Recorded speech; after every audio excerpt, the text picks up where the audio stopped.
Hello guys, welcome to it's you TV. నేను మీ నందు. Hidma encounter అబద్ధమా నిజమా? అసలు దీనికి సంబంధించి ఇప్పుడు రెండు తెలుగు రాష్ట్రాల్లో ఒక చర్చ జరుగుతుందని చెప్పుకోవచ్చు. మావోయిస్టులు అంటే ఎటువంటి ఎక్స్పెక్టేషన్స్ లేకుండా ప్రజల కోసం జెన్యూన్గా పనిచేస్తారు అని మనం చిన్నప్పటి నుంచి వింటూనే ఉన్నాం. అసలు ఆ హిడ్మా ఎన్కౌంటర్కి సంబంధించి దేశం మొత్తం ఏం మాట్లాడుకుంటుంది? దీని గురించి మాట్లాడడానికి సీనియర్ అడ్వకేట్ రజనీ గారు మనతో పాటు అందుబాటులో ఉన్నారు. అసలు రజనీ గారితో మాట్లాడి దీని గురించి పూర్తి వివరాలు తెలుసుకుందాం. నమస్తే అండి. నమస్తే రజనీ గారు. హిడ్మా ఎన్కౌంటర్ నిజంగానే జరిగిందా? నమస్తే అండి. ఏదైతే రజనీ గారు వినిపిస్తుందా? ఇదంతా బూటకమా లేకపోతే నిజమేనా అనే డౌట్స్ కూడా ఇప్పుడు అందరికీ వస్తున్నాయి. దీని మీద మీ అభిప్రాయం ఏంటి? అంటే ఇది ఎందుకు అనుమానం వస్తుంది అంటే జరిగిన ప్రదేశం ఏంటో ఈ రోజుకి డిపార్ట్మెంట్ వాళ్ళు ఓపెన్ గా చెప్పట్లేదు.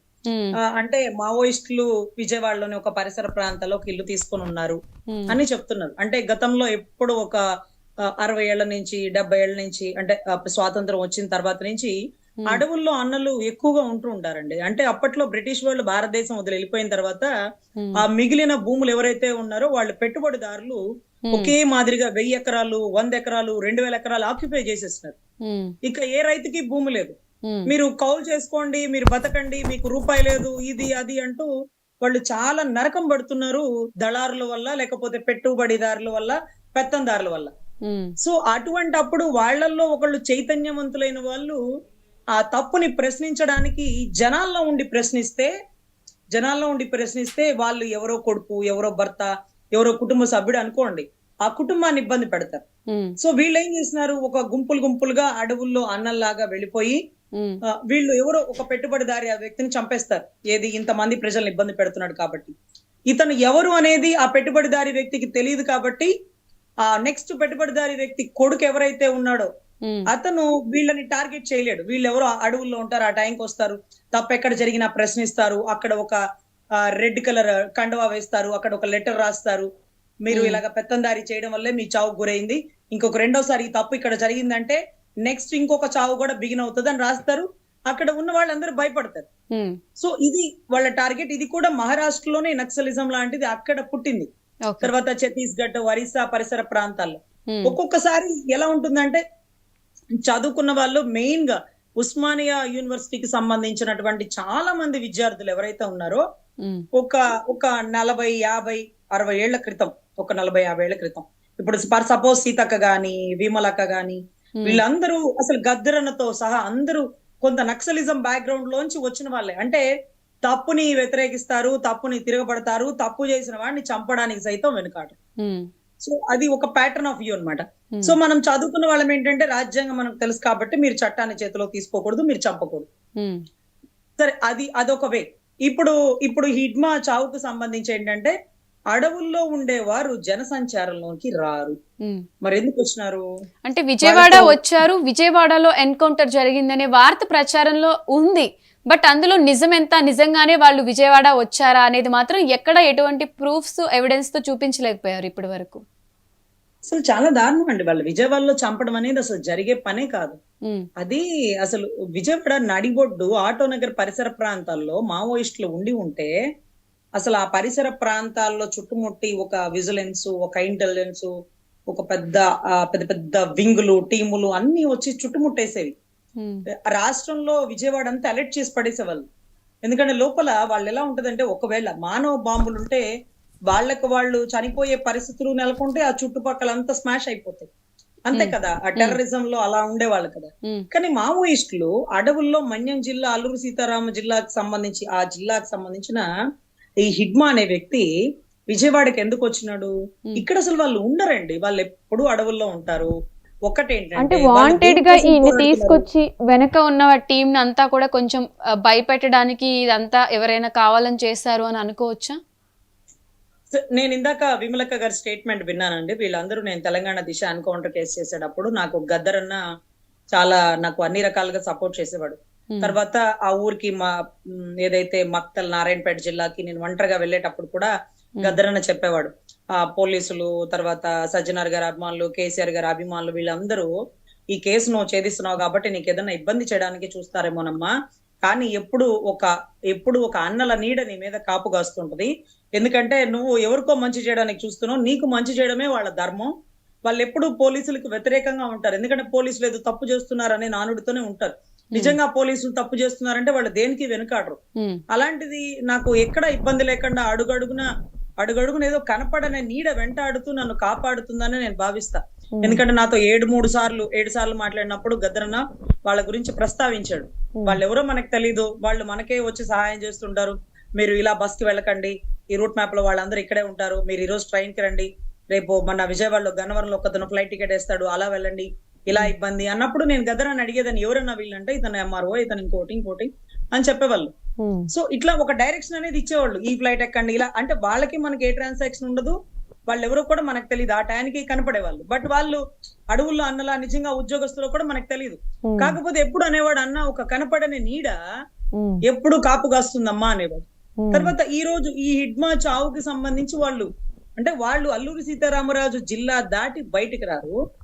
అంటే నేనేమనుకుంటున్నానంటే పోలీసులు వీళ్ళతో చర్చలు జరుపుతూ, అంటే మీరు జనాల్లో కలవండి, ఇంకా మీకేం ఇబ్బంది ఉండదు మీకు. అంటే ఇప్పుడు సీతక్క కూడా అలాగే నక్సల్ లోంచి బయటకు వచ్చిన ఆవిడే కాబట్టి మీకు మంచిగా ఉంటది. కానీ మీరు మారారా లేదని మిమ్మల్ని టెస్ట్ చేయాలంటే మీరు కొన్ని రోజులు జన సంచారంలో కలిసి జనాలతో పాటు జీవించండి, ఆటో నగర్ లో పలానా దగ్గరే ఉండండి అంటూ ఏదైనా డీల్ కుదుర్చుకుంటే తప్ప వాళ్ళు అక్కడి నుంచి ఇక్కడికి వచ్చి ఇక్కడేం చేస్తారు? వాళ్ళకి శత్రువులు ఉంటే వాళ్ళు జనజీవన స్రవంతిని ఎక్కడా డిస్టర్బ్ చేయరండి. మీరు గమనిస్తే అప్పట్లో చంద్రబాబు గారి మీద దాడి చేసినారని మీరు భావించినప్పుడు కూడా అది తిరుపతి వెళ్ళే హైవే రోడ్ల మీదే జరిగింది. అంటే కొండ మీద వెళ్లే దారులు, అంటే అక్కడ ఎవరు జనాలు ఉండరు, వాళ్ళ టార్గెట్ ఇతనే అన్నప్పుడు అతన్ని మాత్రమే ఇబ్బంది పెడతారు. ఇప్పుడు ఆటో నగర్ లో ఉన్నారు అంటే విజయవాడలో ఎవరన్నా ఒకళ్ళు నేను చంపాల్సి వచ్చిందని అక్కడికి వచ్చి ఉంటే వాళ్ళు జనసంచారాలు ఎవరిని చంపరు. వాళ్ళు ఒక టైం పెట్టుకుంటారు, వాళ్ళ టార్గెట్ లేట్ అవుతుందేమో గానీ టార్గెట్ కొట్టడం పక్కా. వాళ్లే మన్యం జిల్లాకి అక్కడ జనాలు లేని పరిసర ప్రాంతాలకు వచ్చినప్పుడు అక్కడే టార్గెట్స్ ఇస్తారు. జనసంచారంలో అసలు వాళ్ళు ఉండరు, వాళ్ళు ట్యానికి తినరు, వాళ్ళు అడవుల్లో గడ్డి వాము పక్కన వేసుకొని పడుకుంటారు. లేకపోతే వాళ్ళకి అక్కడ వండుకోవడానికి కూడా ఏ ఫెసిలిటీస్ ఉండవు. వాళ్ళేమి పొయ్యి గియ్యి సంకలో పెట్టుకొని పోరు కదా, అక్కడ ఉండే నిప్పులు కర్రె పుక్కలు అన్ని పెట్టుకొని వాళ్ళు వంట వండుకొని తింటారు, ఏది ఉంటే అది తింటారు. వాళ్ళు ఎవరి కోసం కష్టపడుతున్నారు? ఇప్పుడు మేము అనుకోండి పగలు రాత్రి కష్టపడేది ₹1 కోసం, కొంచెం ఫెసిలిటీస్ కోసం. మరి వాళ్ళు దేనికి కష్టపడుతున్నారు? వాళ్ళకేం కుటుంబాలు ఉంటాయా, పిల్లలు ఉంటాయా? ఎవరు ఉండరు కదా. సో మరి ఇటువంటి పరిస్థితుల్లో వాళ్ళ లక్ష్యం గొప్పగా ఉండేది, కానీ కొన్ని సంవత్సరాల క్రితం నుంచి లక్ష్యం తప్పుడు డైరెక్షన్ లోకి వెళుతుందన్న ఉద్దేశంతో చాలా మంది మావోయిస్టులో ఉండేవాళ్ళు 2015-16లో కూడా ఎంతో మంది బయటకు వచ్చేసేవాళ్ళు. వాళ్ళ అన్నలతో పనిచేసేవాళ్ళు. మిమ్మల్ని ఈ రోజు అన్న మీతో మాట్లాడాలనుకుంటే ఎవరు వస్తారా, ఎక్కడి నుంచి వస్తారా అని టెన్షన్ పడి యూనివర్సిటీలో ఎదురు చూసేవాళ్ళం. కానీ ఎప్పుడు వస్తారో మాకు తెలియదు, బోర్డు మీద ఒక మెసేజ్ రాసేసి వెళ్ళిపోతారు, మీరు ఈ విషయంలో ఇన్వాల్వ్ అవ్వకండి, దీంట్లో పెద్ద వాళ్ళు తలదూరుస్తున్నారు, వాళ్లే పోతారు, వాళ్లే నష్టపోతారు, మీరు కామ్ అయిపోండి, లేకపోతే మీరు ఈ విషయం గురించి ప్రశ్నించండి, మీరు ఈ విషయం గురించి ఆ మినిస్టర్ తో మాట్లాడండి, అన్యాయంగా భూములు ఆక్రమిస్తున్నారు, అవి హెట్రేకో లేకపోతే అరబిందోకో ఇస్తున్నారు, అవి పేదలకు ఇచ్చిన భూములు, అవేలా లాక్కుంటారు, వాళ్ళకి పట్టాలు ఉన్నాయి, వాటి గురించి మీరు ప్రశ్నించరా అంటూ చాలా చోట్ల వినున్నానండి. వాళ్ళు ప్రశ్నిస్తారు కూడా. ఎంత దారుణంగా వాళ్ళు అలా తప్పు చేస్తారు, ఒప్పు చేస్తారని నాకు తెలియదు. కానీ ఈ జనాల రాజకీయాల మధ్యలో అడవుల్లో అన్నున్నాడు ఒక భయం ఉండేదని గతంలో ఉండేదండి. కొండవీటి దొంగ సినిమా అనుకుంటా, బహుశా చిరంజీవి గారు ఎప్పుడు ముఖానికి మాస్క్ పెట్టుకొని ఒక గుర్రం మీద వెళ్ళి జీవితమే ఒక ఆట, సాహసమే భూబాట అంటూ ఒక సాంగ్ ఉండేది. నాలో ఊపిరి ఉన్న నాళ్ళు ఉండవు మీకు కన్నీళ్లు, అనాథలైన అభాగ్యులైన అంతా నా వాళ్ళని ఒక టైటిల్ సాంగ్ ఉండేది. అది చూసినప్పుడల్లా అన్నలంటే ఇలా ఉంటారు కాబోలు అని. ఇప్పుడు ఎవరైతే పవన్ కళ్యాణ్ గారు ఉన్నారో ఆయన మన్యం అల్లూరి సీతారామరాజు జిల్లాకు సంబంధించిన ఇక్కడో ఊరు బయట 17 ఇళ్ళు, ఆ ఇంటికి లైటింగ్ ఇప్పించినట్టు. అంటే ఒక మావోయిస్టులు కూడా ఇదే పని చేస్తారు. ఆ 17 ఇళ్లకి మంచి చెడు అంతా సమకూరుస్తారు, అక్కడ కరెంట్ స్తంభాలు వేస్తారు, అదే రకంగా ఉంటుంటారు. వాళ్ళ ఆలోచన ఈయన ఆలోచన ఒకే రకంగా ఉంటది. ఆయన అడవుల్లో ఉంటారు, ఈయన జనాల్లో ఉంటాడు, అంతే తప్ప గొప్ప ఆలోచనలు గొప్ప వాళ్ళు గద్దరన్న గాని వీళ్ళందరిది ఒకే ఐడియాలజీ ఉంటదండి. పెద్దవాళ్ళని ఎదిరించాలి, పేదవాళ్ళకి తోడుగా నిలబడాలి, దీనికి ధైర్యం కావాలి. సో ఇటువంటి పరిస్థితుల్లో ఇంతమందిని ఒకేసారి చంపేసినారా, పొట్టను పెట్టుకున్నారా, వాళ్ళ అల్టిమేట్ గోల్ ఏంటి? ఇప్పుడు మావోయిస్టులు వీళ్ళకి ఎందుకు అడ్డం వచ్చారు? మావోయిస్టులు ఈ మధ్య కాలంలో ఎవరెవరిని చంపారు? ఎప్పుడో చంపిన దానికి ఇప్పుడు టార్గెట్ ఎందుకు పెట్టారు? అంటే నాకు అనిపిస్తుందండి, ఒకవేళ వీళ్ళు ఏదైనా రాజకీయ నాయకుల్లో ఒకరికొకరు చంపేసుకొని, అంటే నా ఊహ, ఒకరికొకరు చంపేసుకొని ఇప్పుడు మావోయిస్టులను మనం చంపినాం కదా, మావోయిస్టుల్లో కొంతమంది తిరగబడి ఈ రాజకీయ నాయకుడిని చంపేశారని చెప్తారు. కానీ ఆ మావోయిస్టుల రాజకీయ నాయకుడిని చంపరు, వాళ్ళలో వాళ్ళే చంపేసుకుని మావోయిస్టుల మీద వేస్తారు నింద. నేను అప్పుడు రజనీ గారు, ఓవరాల్ గా ఇప్పుడు ఏదేమైనా కానీ ఎన్కౌంటర్ కి సంబంధించిన ఫర్దర్ ఇన్ఫర్మేషన్ వస్తే కానీ మనకి పూర్తి క్లారిటీ రాదు.